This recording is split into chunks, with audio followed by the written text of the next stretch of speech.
सद्गुरू श्री ब्रह्मचैतन्य महाराज गोंदवलेकर यांचं प्रवचन 29 एप्रिल.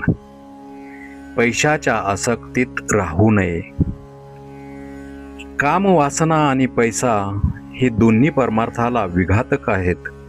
पण मला जर कोणी विचारले की त्यातल्या त्यात जास्त घातक कोणते ते सांगा, तर मी सांगेन की पैसा हा त्यातल्या त्यात परमार्थाला जास्त हानिकारक आहे.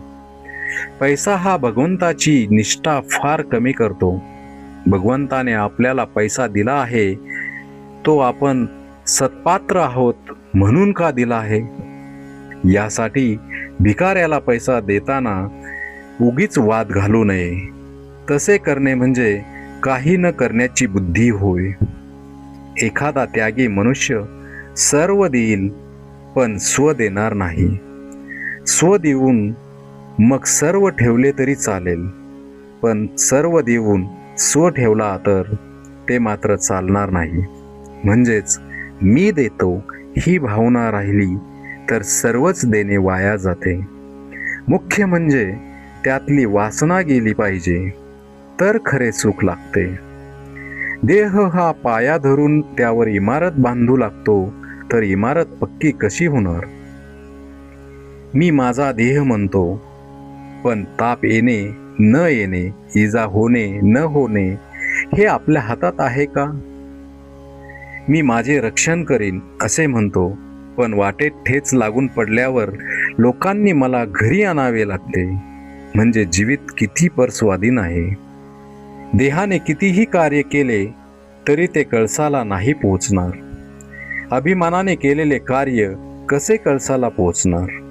एक भगवद्विच्छेचे कार्य केले तरच ते शेवटाला जाते.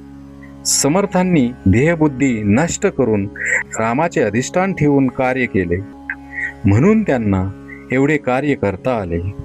जो भगवंताचा झाला त्याचेच कार्य पूर्ण झाले आणि त्यालाच खरे समाधान मिळाले. राजाच्या पोटी आलेले देखील भिकारी होऊन जातात. मग मी संपत्तीचा कुठे गर्व करावा?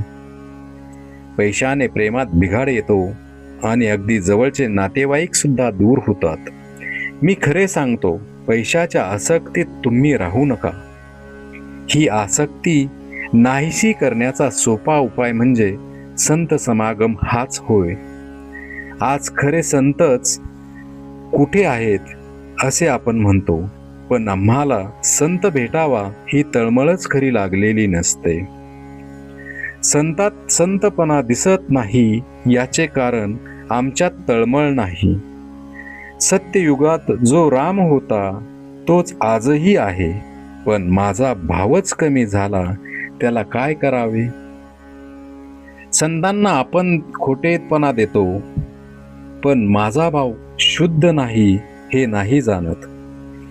विषयात सुख आपल्या इच्छेप्रमाणे मिळत नाही म्हणून आपण संतांकडे जातो, पण संताला अर्पण करून घेण्याकरिता किती जण संतांकडे जातात? देवाकरिता देवाकडे जाणारे किती बरे निघतील? मनाने नेहमी मी रामाचा आहे ही भावना ठेवावी. श्रीराम जय राम, जय जय राम.